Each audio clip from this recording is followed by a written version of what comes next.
Kohtla-Järve on liitmas lasteaedu ja sellega seoses muutub meil alushariduse struktuur.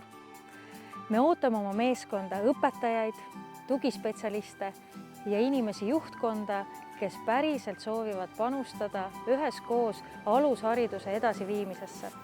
Meie juhtimisstiil on kaasav ja rahumeelne. Me proovime arvestada kõikide osapooltega vastavalt sellele, et lastel oleks hea ja turvaline kasvukeskkond.